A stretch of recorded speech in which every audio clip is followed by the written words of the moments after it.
Hello guys! Kamusta? Ngayon po ay nagbabalik ako para update kayo sa another vlog.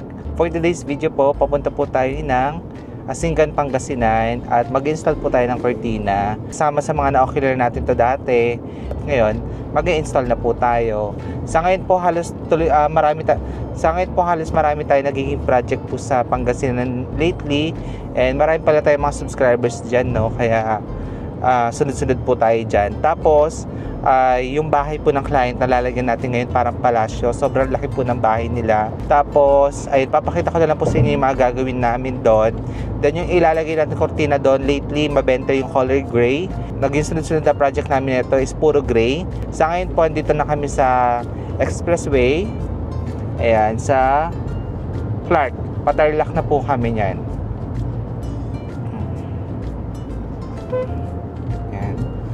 Then yung ating driver. So guys, update ko na lang po kayo pag andun na po kami sa Asingan at kung ano man mga pwede natin gawin.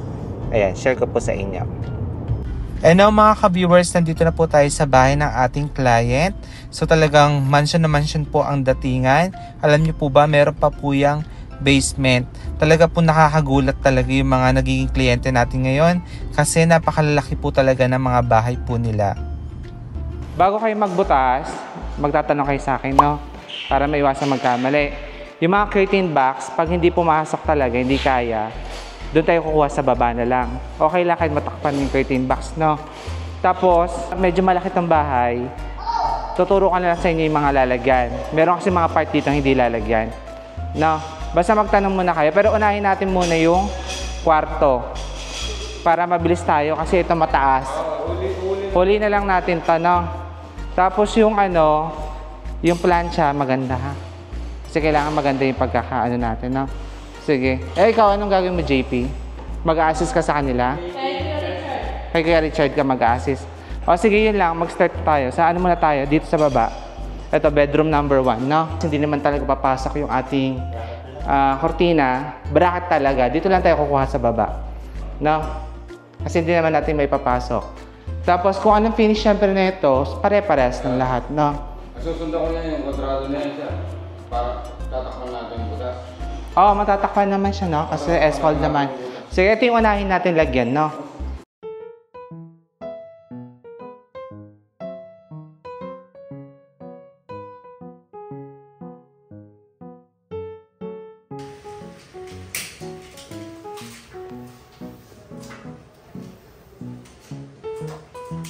Kain tayo guys, so ang sarap ng pagkain. Pangasinan food. Pinakbet, chicken, bagnet, ayan. Kain guys. That's it. Happy birthday Kuya John. Kuya John, dami mong handa ah. Thank you. Ayan nga. Salamat, sarap natin. Salamat po. Manyaman? Manyaman? Sinong nagluto ng gulay? Sarap? Oo. Sinong nagluto sa inyo? Sir. Sir? Sir Dad. Guys, habang nag-install sila dito ng cortina, gusto ko lang share sa inyo yung mga halaman nila dito sa garden. Kasi, ayun, soon, pag pinadevelop na natin lupa natin, guys, lalo na magtanim ng ganito. So, ito, meron ako nakita dito ang variegated African talisay. Ito, guys, yung mga ganito, may presyo talaga yung gantong halaman. So, parang tinatawag din siyang pang socialite plants. Ganyan. So, lumalaki din ito. Na maganda kasi dito, kaya marami din bumibili. Kasi pa-wide yung pagsasanga niya. So again, maganda to maglagay ng ganito sa garden ninyo. Kaya lang may presyo, no? So pag-iipunan ko to pagdating ng araw. So variegated siya. Then dito sa garden pa nila, may puno dito guys, oh. Yung, eto, gusto ko to. Hindi ako sure kung tawag dito is golden shower. Kasi yung dahon niya may pagka-gold. Colorful yung leaves. Ganyan. Gusto ko rin ng ganito. Maglalagay tayo sa garden ng ganyan. Then ito, gusto ko rin to. Ang ganda rin ng dahon niya, oh. Diba? Ang cute. Nakakadagdag sila ng saya sa paligid ng bahay. So, soon magpapalagay tayo ng ganito at magtatanim sa ating lupa pag may pang-develop na tayo, no? Ngayon guys, pakita ko sa inyo yung ginagawa namin dito. Actually, yung bahay po is empty pa. So, nauna lang kami mga curtain installer kasi, ayun po, mas maganda kami po yung mauna kaysa sa furniture. Para po pag nagtabas kami, ganyan, yung mga sinulid, mga fabric, hindi na po kumapit sa mga furniture ninyo. Although naglilinis po kami pag nag-install ha, pero may furniture na syempre wala po tayong choice, babacuumin naman po namin yun. So mga ka-viewers, bali, ayan po, nag-install na tayo, no? So nag-decide ako na paunahin muna po yung lagyan yung mga madadali, yung mga kwarto, office, ganyan. Kasi yung medyo madugo lang po dito nalalagyan natin kasi yung living area. Kasi ang gusto po ni client, floor to ceiling. Kaya meron lang po kasing makapal na beam sa gitna. Kaya kailangan namin i-move forward yung rail track para ma-achieve yung gusto niya. Anyway, habang sinecheck yung ginagawa nila, nagulat ako kay Roda. Ayan. Roda, tayo ka nga dito, harap ka. Ayan. Tayo diretso lang. Ayan. Parang ang Santo Niño. Ay, Santo Niño. Joke lang. Ingat ka, sige lang. Hindi lang kita guguluhin. Oops. Guys, nagulat ako kay Roda pagpasok ko dito sa kwarto. Diba guys, sabi ko sa inyo talaga si Roda ang ating master sa pagpaplantsa. Kaya tingnan niyo naman kung gano'n siya ka-effort. Kahit mataas pa plantsahin niya. Diba? Oh, dahan-dahan na. Sige. So, ito naman yung bago natin guys, si Jeline. Ito, from Albay.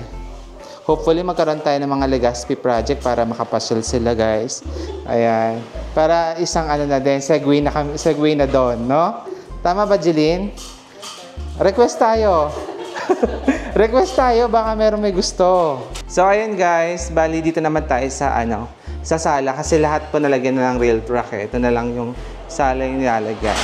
Guys, dito yung makapal, yung beam sa gitna and yung sa ceiling.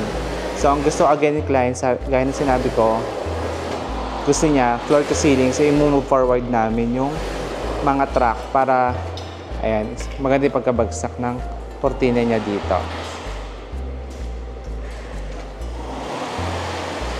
So, ingat Kuya Jo.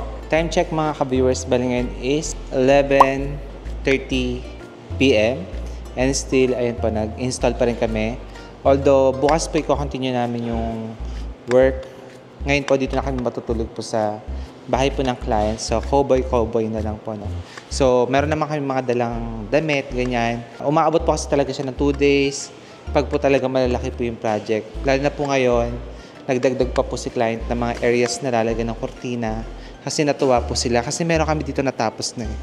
Although, i-reveal ko din naman yan ulit bukas. Pero pakita ko na sa inyo ha. Kasi paano di sila matutuwa. Tingnan niyo naman po ang ganda oh. Ayan. Diba? Hubog pa lang yan guys ng ating kortina. Sabi nga nila worth it eh. Kaya daw po nagpadagdag sila. Kaya bukas naman papakita ko sa inyo guys yung mga dinagdag natin. Kaya lilinisin pa natin yan para mas maganda sa camera.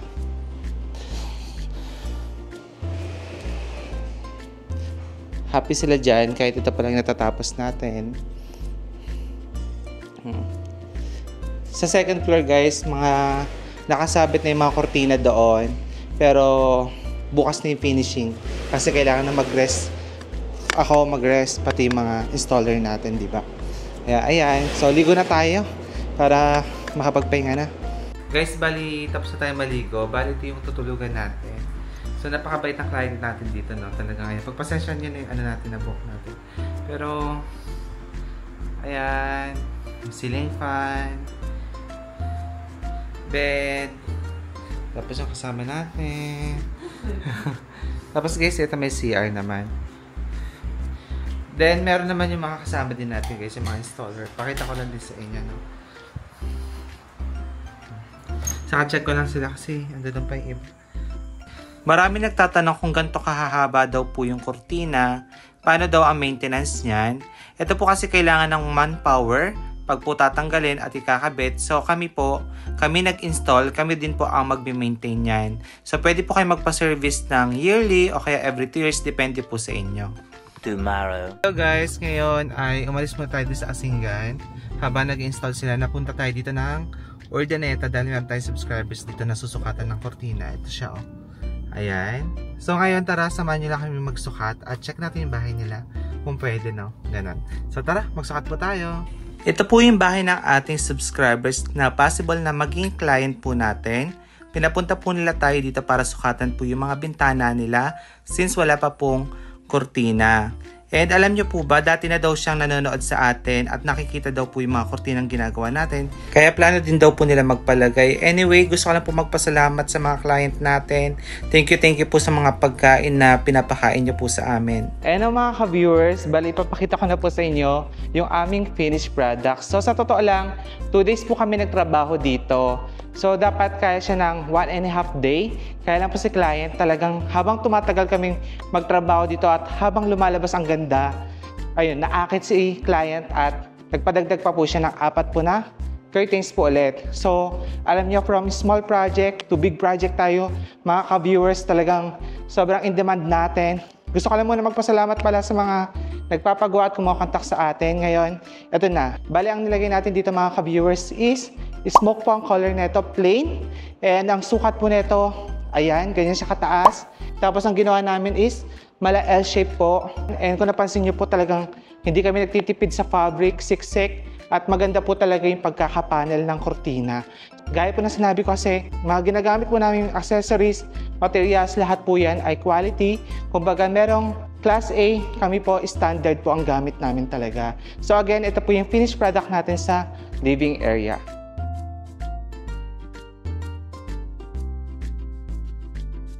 And ang mga ka-viewers, pakita ko naman po sa inyo yung mga iba pa natin nilagyan ditong kortina and yung mga pinadagdag po ni client. Bedroom number 1 muna po tayo. Total of 4 windows po ang nilagyan natin ng kortina. Meron pong one way at split. So ito po yung isa.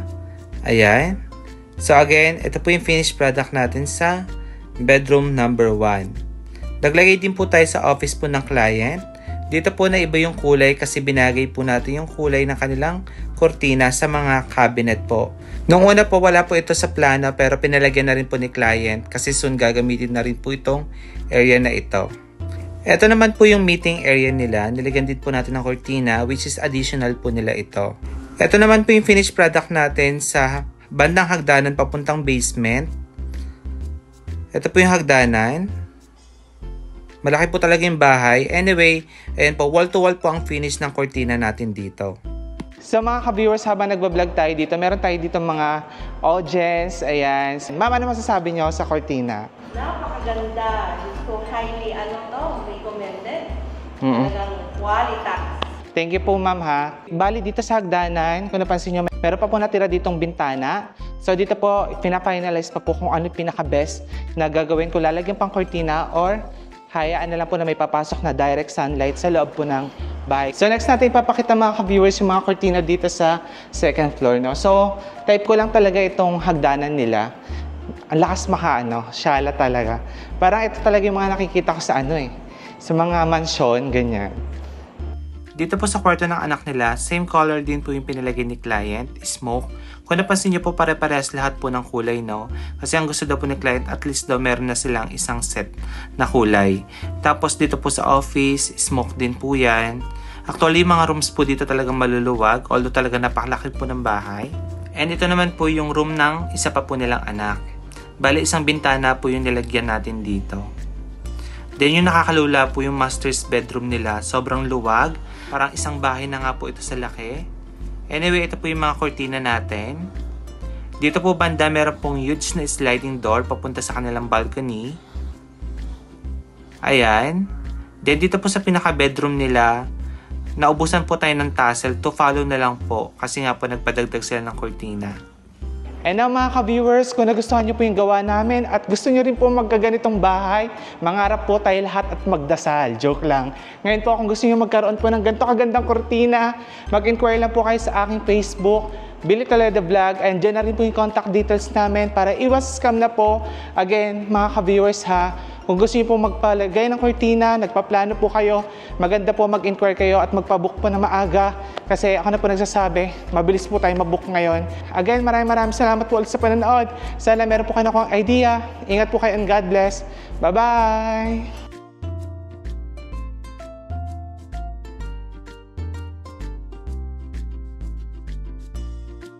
So mga ka-viewers, ito naman yung finished product natin sa bedroom number 1.